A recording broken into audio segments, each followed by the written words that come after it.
Welcome to this panel discussion on restorative justice in practice, the annual forum for this year's UC Davis Campus Community Book Project featuring author Zach Norris.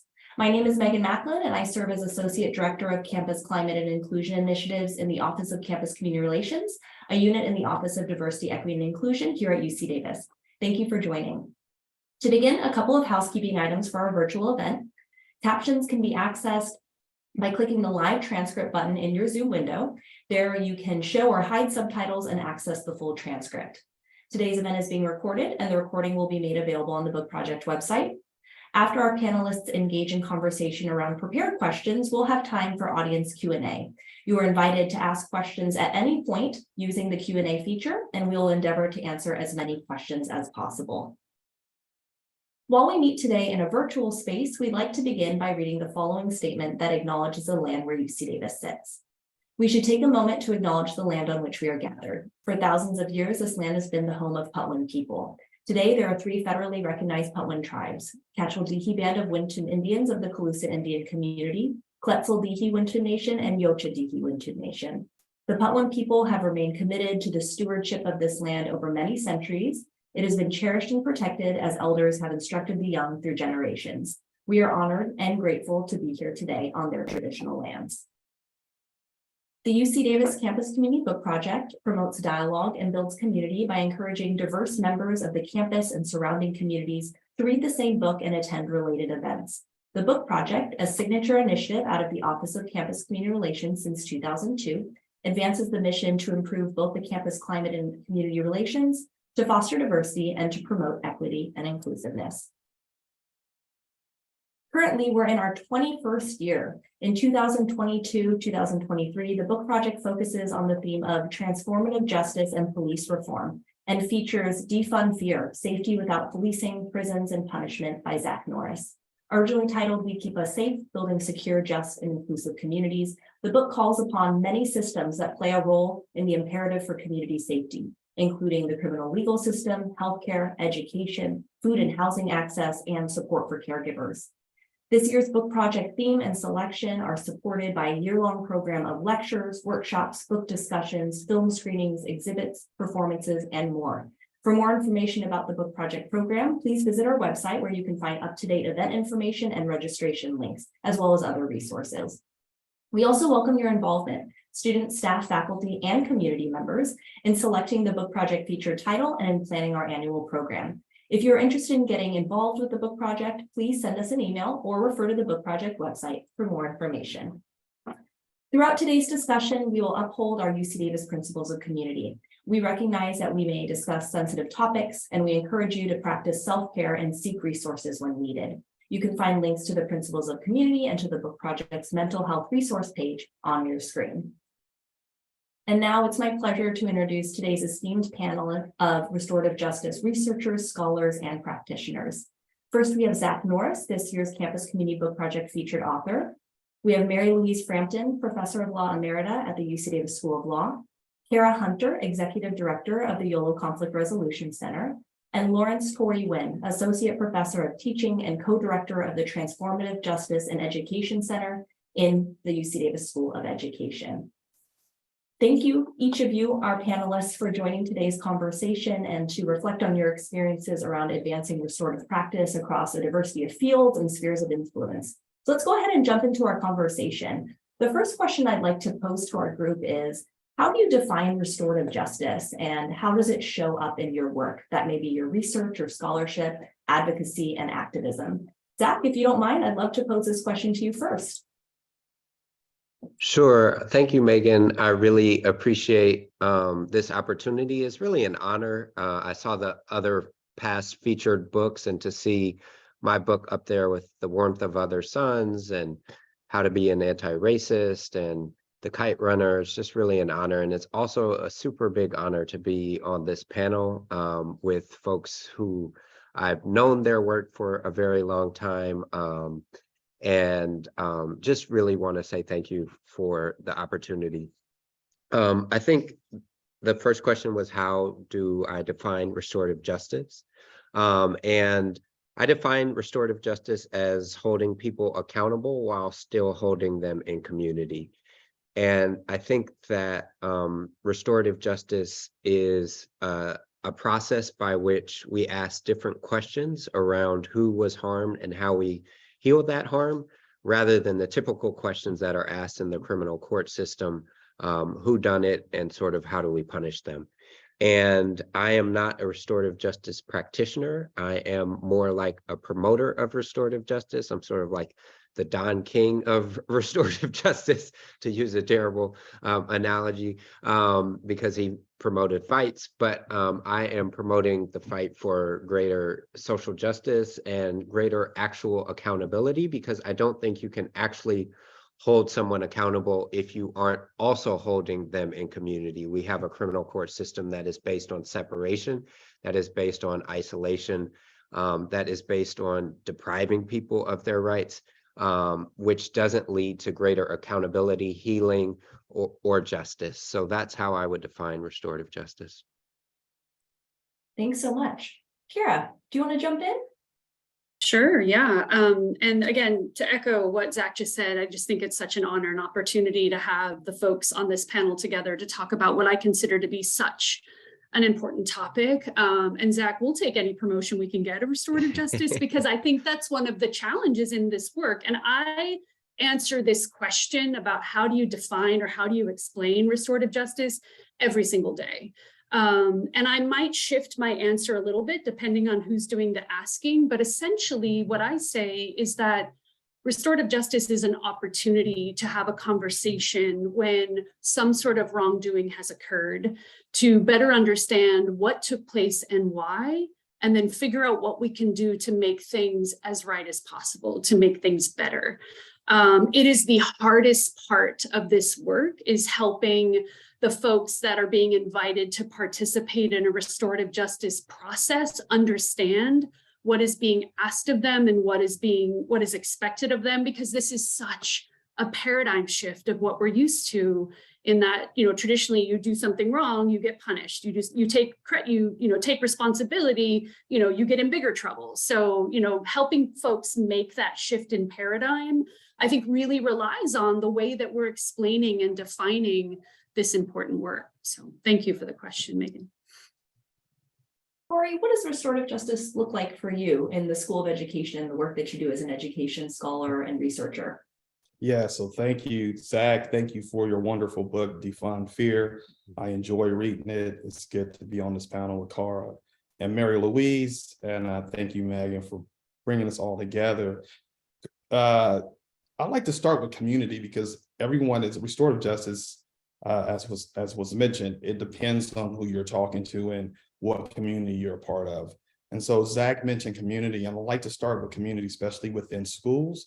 And I'd like to talk about how restorative justice is rooted in Indigenous and folk of color community values, cultivating the trust, humanizing, and after reading Zach's book, caring for the neighbor, celebrating life, which then sets the foundation to understand and to repair harm, to hold each other accountable. And so one of the things I learned from Zach is this notion of, when we talk about restorative, and people have talked about this before, like what are we restoring to? It's from from folks being dehumanized, right? And again, that word, to be dehumanized, depends on what space you're in. If you're in a space where community members know each other, you don't have to worry about being dehumanized, because those folks are coming from a loving place.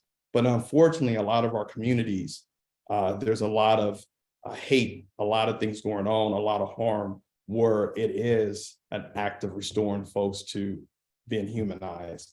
So when I think about restorative justice, I think about opportunity, but first and foremost, I think about community and cultivating relationships within that community. So if harm is done, then there's an opportunity to repair the harm. Mary Louise, how about you? What does restorative justice look like for you in your work? So I want to start by reiterating everybody else's comments. This is such an honor to be part of this panel. And thank you so much, Zach Norris, for writing this really important book. So the way I define restorative justice is that it is a different, and I think far superior, to my mind, way of doing justice than our current system that's really based on power and hierarchy and coercion, and, as Zach Norris so beautifully points out, fear. So in contrast, restorative justice is all about responsibility and repair. And I think of it as putting into practice the African concept of Ubuntu, which means that we are fully human, not because of our individual accomplishments, but because of our relationships with other people and what we contribute to our community. So for me, as an old civil rights lawyer, my lens for restorative justice is its use as a racial justice tool. So I actually think its full potential is as transformative justice, because so often when we're thinking about the institutions or relationships that we're attempting to repair, they may have been broken to begin with. So it seems to me that restoring them is too limited an aspiration. So that's why I prefer the term transformative justice, because I think that that has the potential for a full realization of community. Thanks so much. So one thing that I want to have an opportunity to hear from you all, and perhaps some examples from your own work, is this idea of how we work within or against systems. Zach, in your book, Defund Fear, you interrogate the many interconnected systems that play roles in our understanding and experience of safety. Torry, I'm going to send this question to you first, so hopefully you can get ready. How does your work around restorative justice, transformative justice operate with or within established systems? And in what ways does your work challenge or transform? Yes, thank you. And I love the fact that Mary Louise says she loves to use the term transformative justice. And that's why our center is called Transformative Justice, because when we think about the inherent causes of racism, political, social, economic, we have to get to those root causes in order for us to transform society. And how does this work look like for us? We use the 5 pedagogical stances that Winn, my significant other, came up with to engage restorative justice. And first, we start with history matters. So inviting individuals to understand their histories in their communities, the histories about themselves. The second is race matters. Race is always the elephant in the room, especially in America. We try to act like race doesn't matter, but race was here from the start and it will always be with us. Third is justice matters. And when we think about justice matters, how is justice administered for certain individuals versus others? And then language matters. And Zach writes about this in his book when he talks about super predator. How are we defining individuals? What words are we using for certain individuals within our schools and within our communities and within politics? And the last is futures matters. You know, how do we think about the future? How do we build healthy futures for Black and brown folks within America? And that's the way we see how we're going to change the system, especially within schools, because schools haven't been able to grapple with their DNA, right? And as Mary Louise said at the beginning, you know, the system to me is working just fine. It's designed for certain folks to be marginalized, designed for certain folks to be racialized, it's designed for certain folks to face inequities and injustices. And so the system's working just fine. But imagine teachers, family members coming together to explore the history of their schools and their communities. Imagine professors at UC Davis exploring what the history of the social department is, or the biology department, and so forth. So when I think about how does our work engage within systems, we approach this with the 5 pedagogical stances. Kara, how about you? So it's a big question, and I'm going to try to answer it as concisely as I can. But I think for us, because we're dealing every day with cases that are being referred to us directly from the court, the police, the district attorney's office, those are our partners. And at the same time, these are the systems that we're trying to evolve, right? So there's a little bit of tension there every day for us in asking those partners to have confidence in an administration of justice that is going to take place outside of the criminal legal system. And for us, that took some time for folks to really trust that a restorative justice process was valid, could be meaningful, but that also could be more, what do you want to say, have better outcomes than the traditional criminal legal system has had. And so, obviously we started out really small, getting referrals for cases that were relatively minor offenses, urinating in public, things that were relatively misdemeanor level. So to build that confidence, so our partners, meaning the criminal legal system participants, the DA, the police, et cetera, could start to see, hey, this is actually maybe a valid process. And I'll tell you, some of the most significant cases we've had that helped build that confidence involved those folks, involved police officers, highway patrol, probation officers, and an opportunity to really see what takes place inside of restorative justice process. I think there's a lot of misconceptions about what really happens in a restorative justice conference, as we call them.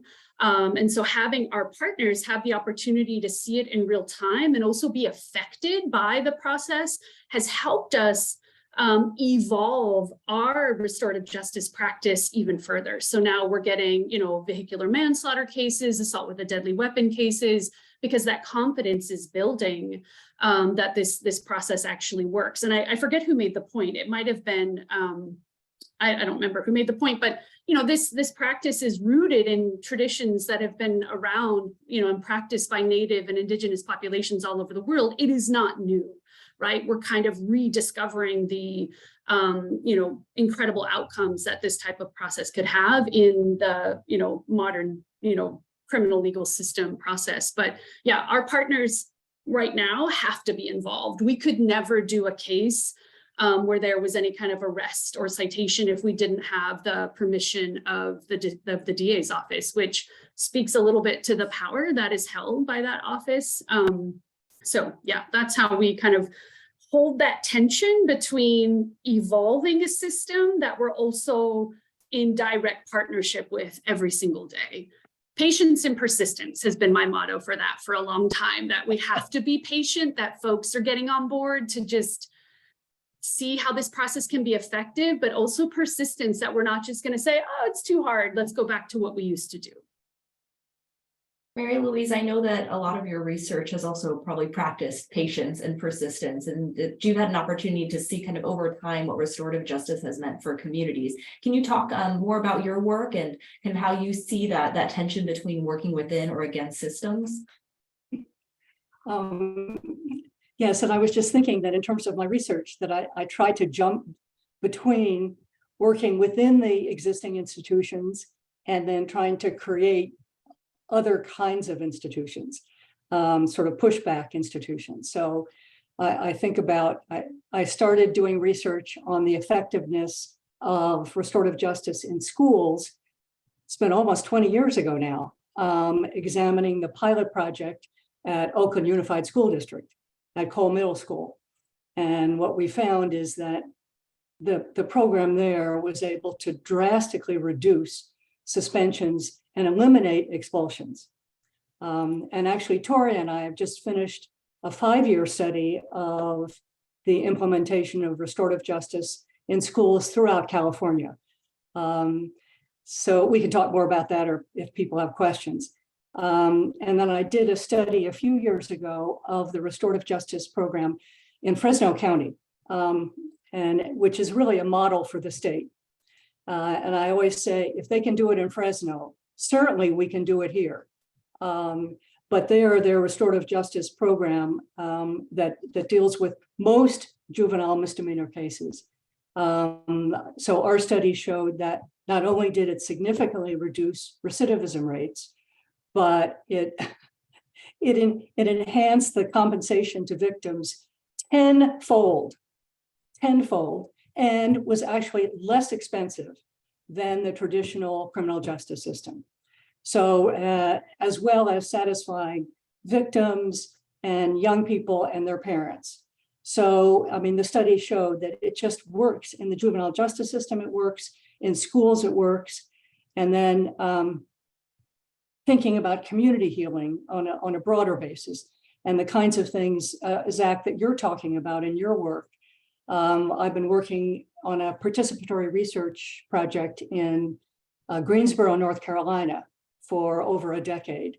And that was the birthplace of the sit-in movement, but also the site of the 1979 massacre that has really divided the community for decades. And there, what we've tried to do is working with community activists to really have restorative conversations between, for example, the police and Black Lives Matter, where we're asking restorative questions. Again, not who was at fault, but how can we work together to make a Greensboro that is safe and welcoming for everybody? And what do we need from each other to do that? So, and it has been particularly impactful, I think, for Black police officers in Greensboro. So there we're trying to work outside institutions. And work I've done in San Quentin Prison, that's within the institution, but again, pushing back. So it is as everybody has said, there's a constant tension here. We can't, we have to be trying to reform the existing institutions at the same time that we're fighting against them. So it's an interesting, all these interesting positions that we're in, but it makes for very exciting work, I think. Thank you. Zach, I want to invite you to respond to anything that you've heard or to talk more about within versus against systems in the work of restorative justice. Yeah, I definitely think it's a both and I really appreciate, Mary Louise, your work in Greensboro and in Oakland, just a sad but true connection to the work in terms of the work at Cole Middle School. We were fighting the closure of schools in Oakland. My partner and I, and obviously, not obviously, but those schools closures had disproportionately impacted Black students. One of the schools that had been closed even prior to our engaging in that activism was Cole Middle School, and they turned Cole Middle School, as you probably know, Mary Louise, into basically a school police station. But thanks to the efforts of the Black Organizing Project, we were able to actually get police out of schools in Oakland, and the new school board has begun to reverse some of the school closures that were planned even as late as last year. And so I say all that to say that all of these conversations about restorative justice and transformative justice really happen in this larger ecosystem and context of overall racial injustice. And I think that is important because it points to some of the challenges that we face as folks who are pushing for change. And one of the reasons why I still use the term restorative justice and transformative justice is because I don't want to lose or let restorative justice be completely watered down, because we've seen so many different terms be kind of co-opted by the powers that be in ways that allow for the continuation of the status quo. I think, restorative justice, transformative justice really should be the main meal when we sit down and think about public safety, but it's not even like an appetizer. It's kind of like a ketchup packet, right? It's like a very marginalized. And I think part of the reason why we've tried to occupy this space of being promoters of transformative justice and restorative justice is to give allyship to people who are doing incredible work in the trenches, working with powerful systems that really, unfortunately, have outsized influence when we talk about the district attorney, when we talk about police departments. And so some of our work has been trying to lift up restorative justice as a practice. We created this 18,000 square foot building called Restore Oakland, which is designed to be kind of our solar panel for a new public safety infrastructure that we need, just as in the environmental movement, having solar panels and wind turbines and permaculture is important for people to be able to see what that new energy system looks like. We think that similarly, people need to be able to feel, touch, taste what restorative transformative justice looks like. And so we've created a space in Oakland that has a restaurant run by folks who have been locked out of the economy, a commercial kitchen providing food to folks, a peace room that hosts dialogue among community members, both those who are seeking a sort of informal, off the books approach to address harm in their community, where they don't want to call the police because they don't feel trust with the police, but also we work with partners who do more formalized approaches to restorative justice, where they are working with the district attorney and with the probation department. And so one of the things that I'll end this part of my comment by saying is, I really want to point to the work of Sujatha Baliga at Impact Justice, who showed that in San Francisco, they were taking more serious cases in their restorative justice program as a county than in Alameda County, and they were actually having more success rather than less success. And so you might think that, like, typically people would think, well, restorative justice is all good, but it's probably mostly for those lower level crimes or things like that. But the research actually shows that where there is an identifiable victim, where there is clear harm, that restorative justice even works even better, and transformative justice works even better. And so those are some of the kind of counterintuitive dynamics that I wanted to point to, is just that, you know, I think we need to recognize that people aren't trusting the traditional sort of public safety systems. When people think of those systems, they think of handcuffs and prison bars and things that actually have separated communities rather than brought them together and brought healing. So I think we have to be creative, as folks have talked about, in terms of how we move from where we are now to where we really want to be. So throughout this conversation, I'm hearing a lot of stakeholders that have been mentioned in the work that you're doing, and just kind of generally within the systems we've been discussing. So in Defund Fear, you offer, Zach, the concept of a community of care that centers relationship and community building in order to disrupt the us versus them mentality, that fear-based mentality that really is not putting us in community or looking out for one another as we could best serve ourselves by doing. I'm curious if you all could speak to what you might need from other stakeholders in order to advance your restorative justice work. Kara, I'll turn that to you first. So I think what I've experienced over the last 5 or 6 years in doing this work every day is that participation in the process helps folks experience what it means to go through a restorative or transformative process, right? Conceptually, in the abstract, thinking about restorative justice can feel very ineffective. It can feel very soft on crime. And I'm pretty sure Zach mentions this in his book, when you have to sit in a room with someone that either you've caused harm to or has harmed you, and have a conversation about what to do next, and actually be able to wade through that and come out the other end, it is incredibly powerful, right? And I think the more stakeholders that can participate in that and see that, process in real time, helps them make that shift in this, paradigm shift that we're all wanting folks to make. Kind of starts to change the culture of what needs to happen when wrongdoing takes place in our society. And so I would say that if more folks could have either direct participation in a process or exposure to what a process actually looks like, I think that'll help folks kind of come to terms with what we mean when we say restorative justice, because it sounds very sort of inaccessible or unattainable in the abstract. Like, I would never sit in a room with someone that, did X or whatever, so have you. But when you actually sit and see the humanity in one another in what can be very difficult conversations, it's some of the most powerful stuff I've ever been a part of. So maybe I'll just end it there by saying, I think participation or direct exposure to a restorative or transformative justice process can help stakeholders sort of come along and see why we're such advocates for this process.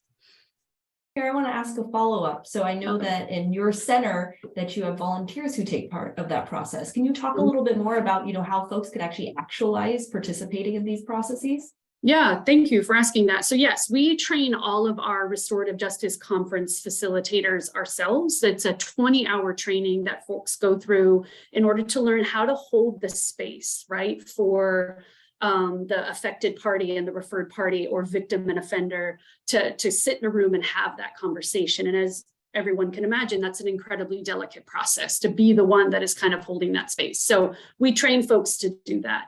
And then, as we're taking in different referrals from different places, folks can go out and facilitate these important conversations. We usually, if someone's kind of a rookie, facilitator, we might partner them with someone that's been doing it a little bit longer, because it's delicate, sometimes nuanced work. But also at the same time, we hear a lot of our volunteers say that, they're getting as much out of this process as the participants in the process. That's how much power is in these conversations, which I just don't think, my organization, we're not telling that story well enough, because, folks just still don't really know or understand what we mean.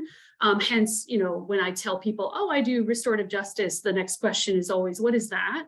I'm hoping one day, that's not the case. My joke is that I wish there was a Law and Order restorative justice unit, so I could just say, oh, have you seen that show? But there's no reference like that yet. So yeah, that's kind of how we're helping promote the work, by training people to do the work. Torry, I know, as someone who works in the education system and also who's part of a university, you're working with a lot of stakeholders. So what are you seeing and what do you need from other people? Yeah, that's a great question. So when I think about the stakeholders, it all depends on who are we talking about, right? So what do I need from stakeholders if they're students, right? And I think Zach mentions this in the book. You need trust. You need to build relationships for students to be part of this process, right? And so sometimes that tension between teachers and students is real, and because teachers haven't developed a relationship with students, it's not even about restorative justice. It's just about, humanizing and creating relationships with other folks. It's caring about them. And so if it's students, it's about building that trust with the students and the teachers. If it's teachers, it all depends on where they are with their work. But I think the teachers have to understand that sometimes they're not experts. Sometimes they have to let go, and sometimes they have to be willing to accept, and as Kara said, to shift their paradigm. And Sajatha, she coined that, shifting your paradigm. So for us, it all depends on who the stakeholders are, and we just have to be mindful that the stakeholders look different from community to community, because restorative justice may look different in Oakland than it looks like in Ithaca, right? It may look different in Flint, especially within schools, because restorative justice is meant to repair harm, but some folks haven't been trained in restorative justice, and they can cause more harm by saying they're practicing restorative justice. And so it's about wherever you are and understanding your stakeholders. And for us, it's just spending that time with our stakeholders. Thank you. Zach, how has your work been around engaging different stakeholders and bringing them along this journey? Yeah, it's been a long journey. So we, as an organization, have talked, I'm the former executive director of the Ella Baker Center for Human Rights. The work is still very near and dear to my heart.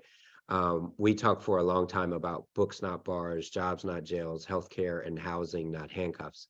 And to be honest, though, for the bulk of our first, 20 years as an organization, we were more about not bars and not handcuffs and not jails than actually really being able to promote and push for the kinds of investment in communities that we needed. And so I think that there has been the beginnings of a shift towards really realizing that our reliance on incarceration has failed us in terms of public safety. But we never forgot that spirit of being able to fight and being able to engage in civil disobedience. And I kind of cringe when you mention the community of care reference, just because all ideas are a kind of remix of past ideas. It's really kind of that beloved community that Dr. King talked about. The Beloved Community Center is in Greensboro. Nelson and others have been promoting and pushing that work. Shout out to Greensboro again. And I think that, you know, I really agree with Torry in terms of like the first step is actually building and creating community. And because there was so much demonization of youth of color, in particular, at least when I was kind of growing up in the coming of age in the late 90s, early 2000s, we're really undoing a lot of that harm still, and finding ways to build community among various stakeholders. And I think it's important that we not forget that we can't skip those steps. And we had a past president in Donald Trump, who's a sort of chief architect of anxiety, a chief demonizer, dehumanizer, who really reminded many folks about how much work we have to do to achieve a beloved community. And I think that's one of the tensions, to be honest, is that it's not as if the status quo under a President Clinton or under a Jimmy Carter or a President Obama was favorable to restorative justice, transformative justice, healing, opportunity for people of color. So we both have to, I think, be intolerant of intolerance and point out people who are actually poisoning the well, because there are people who aren't about actually creating greater harmony, healing, etc. And so I think we have to be careful in this political moment not to assume that we're still in the place that we were in, even in, say, 2014, where it seemed like there was a lot of bipartisan interest in criminal justice reform and developing momentum. I think we're in a different place in 2023 than even we were 10 years ago. And so it requires a different kind of jujitsu in order to be able to leverage our wins while at the same time pushing back against some really toxic practices in terms of ongoing demonization of different communities. Thank you. Mary Louise, let's turn to you. And this is such an interesting question. And I've been thinking about all the various different kinds of stakeholders. So I think for many people, the exposure to the practice, as Carol pointed out, that's really all they need. Because once you had the experience, you think, whoa, this is so much better than the more traditional way of, again, as Zach has said, us versus you. This is so much better. I think for people with more power, that what we need is, I think, a greater understanding of the underlying principles of restorative justice. So that I think now, so often, Zach, you reference this, that things are called restorative justice that aren't. And it's been, the word now is used by everybody when it's just any kind of alternative. And there isn't we need that underlying, I think, adherence to the basic principles of restorative justice for those people who are doing it. I think what Torry and I found in the schools, that many people say they're doing restorative justice, but they're really not. It's just sort of soft punitive, or it is without a recognition of the importance of race and the importance of structural racism. So I think for thinking of the stakeholders, say, of an academia, I think we need a lot more humility, that we don't really know, and that very often our community partners are a lot smarter than we are. So I think for the academic stakeholders, let's be working a lot more with the community and listening to what it is that they need, rather than to academic voices. And again, I think for all of us, recognizing, just Zach, what you've been writing about is that our current system is a violent system. And when we begin to look at violence as a public health issue, then I think we can move the conversation along, as Zach has in his book. So I think for the stakeholders, if they could read Zach's book, take it to heart, that would be a huge first step. Thank you. So looking at the clock now, as we approach 4:30 as our end time, I want to have an opportunity to hear some of the questions that our audience has asked. So I have our Q&A window open, and I'm going to ask our first question from the audience. And Zach, I'll pose this to you first. Do you feel that the majority of the population are in agreement that restorative and transformative justice is the best way to go? And it's just that larger corporations or other powers are purposefully preventing this from happening because it benefits them in the long run? Or does the majority still need convincing? I would say that the majority, still are asking the question that Kara gets posed a lot is, what is restorative justice, right? And so I think there's still a massive education needed to really explain and help people understand the value of restorative justice and transformative justice.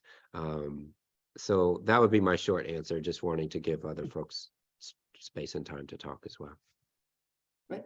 I think from people who have been exposed to restorative justice, that the vast majority of those people would be in favor of it.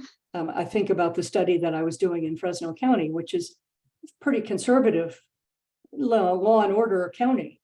But in all of the victims that we interviewed there, there was, with one exception, all of those victims were more satisfied with the restorative justice process that they went through, in contrast to the traditional criminal justice system. And these are the victims. So again, I do think it is a matter of exposure. And once the exposure is there, then there is overwhelming support. It's just that there hasn't been nearly enough exposure. Kara, Torry, do you want to weigh in? I'll just say quickly, sorry, Torry, if I'm jumping in on you.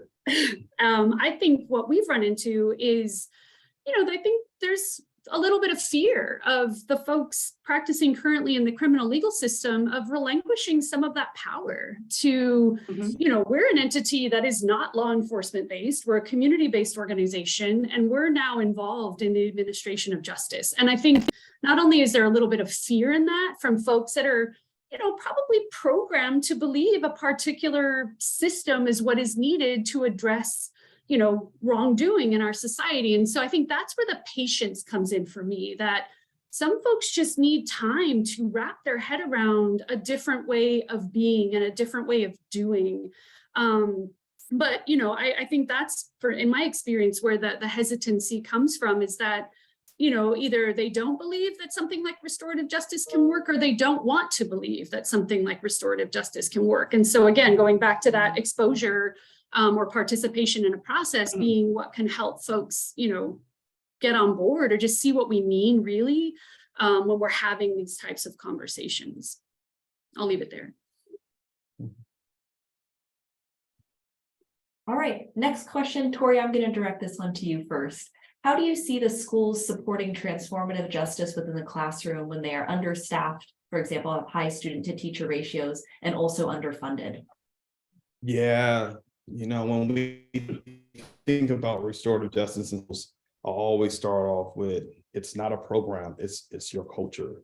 Restorative justice is, it's not about how many people you have staff, but if you're a teacher, using a circle to start the day off, right? Building those relationships. What happened in Michigan State the other day, right? As a professor, I start my classes off with, a circle to engage students about how they feel and what's going on in their minds, instead of just going in and teaching, right? Because, our students have access to social media, they have access to other things. So I never think about restorative justice and a restorative justice program officer.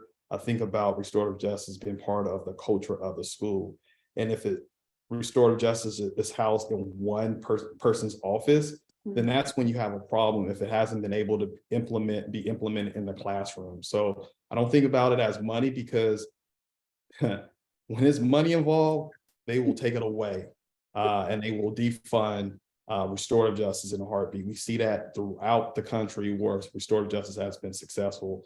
They will figure out a way to start defunding restorative justice. So I think about it as culture and getting people involved, creating those relationships with your students. I want to ask, squeeze in one final audience question before we wrap up. Kara, I'm going to direct this one to you first, and then would love to hear others' reactions, and then also any closing thoughts that you would like to share with our audience.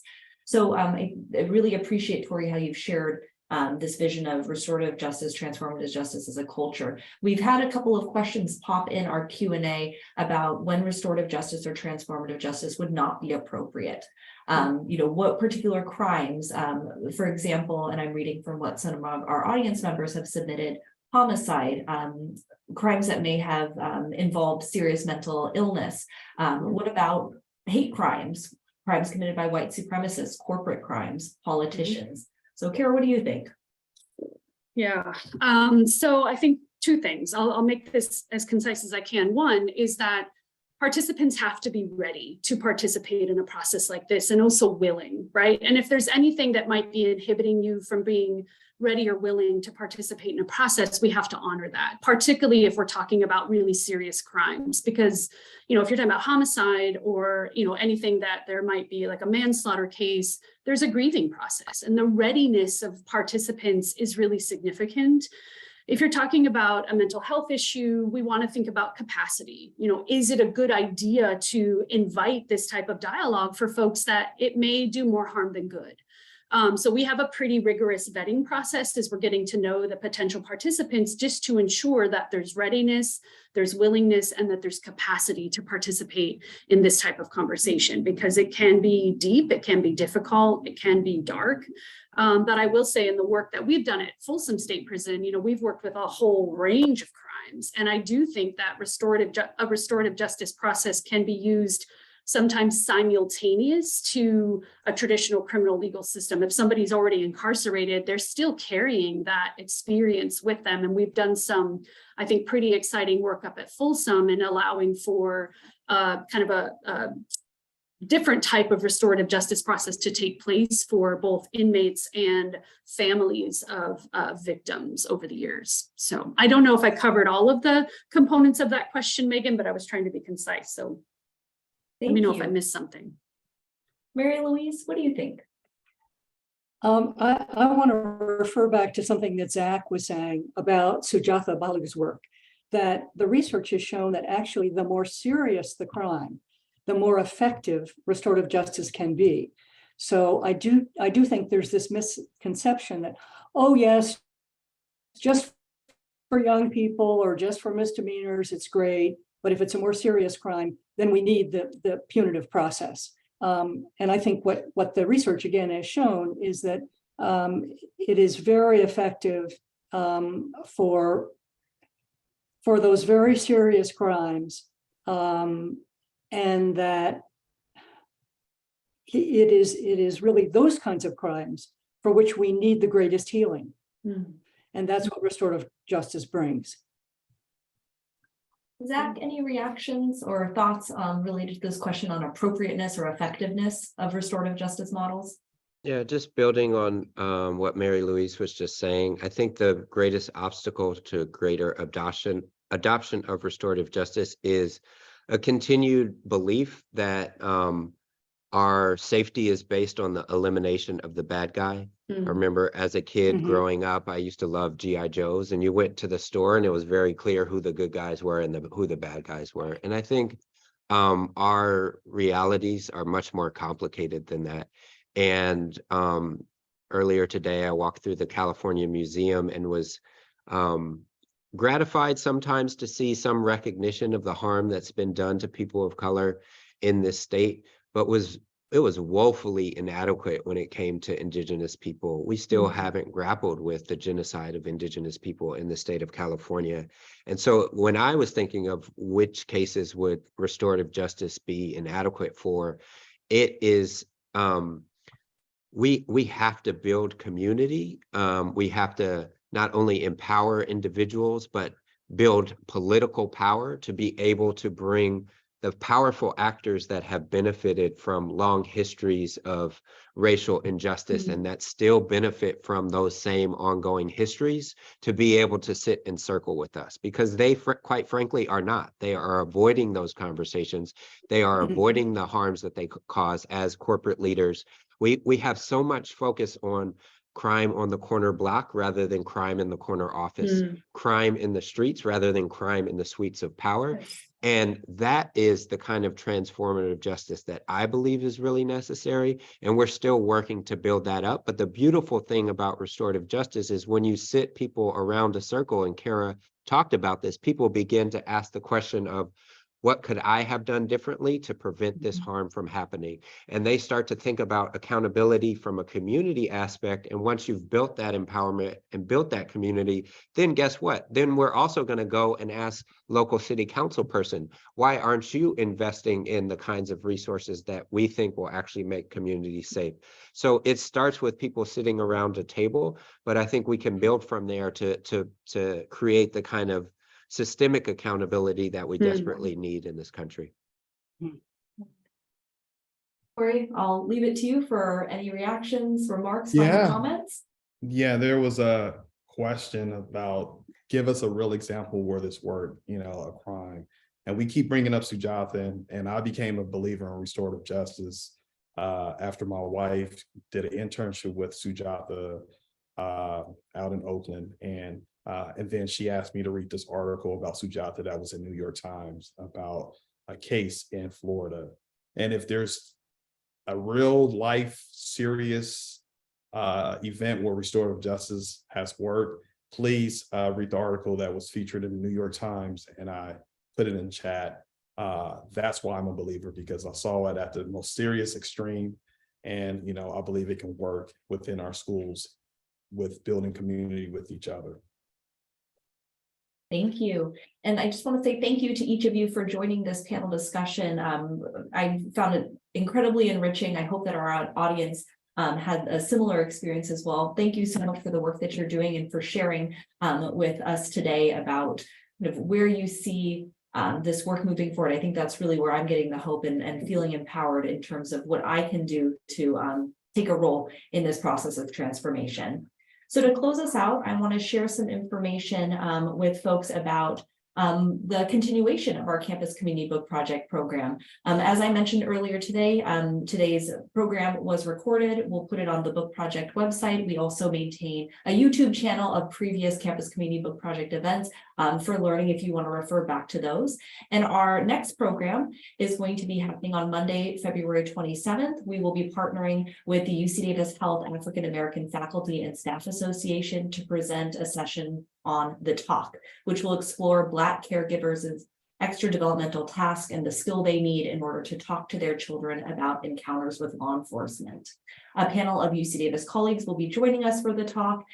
They have lived experience and will be sharing their expertise and perspectives. This is a free public event. All are welcome, and it's being presented as a part of this year's UC Davis Principles of Community Week. Finally, we welcome your feedback on today's event and invite you to complete a brief survey, which you can access via the QR code or web address listed on your screen. As an incentive and thank you for your participation, at the end of the survey, you will have the opportunity to enter into a prize drawing for a copy of this year's book project selection, Zach Norris's Defund Fear. Again, thank you so much for joining us today. Hope to see you at a future program and have a wonderful evening.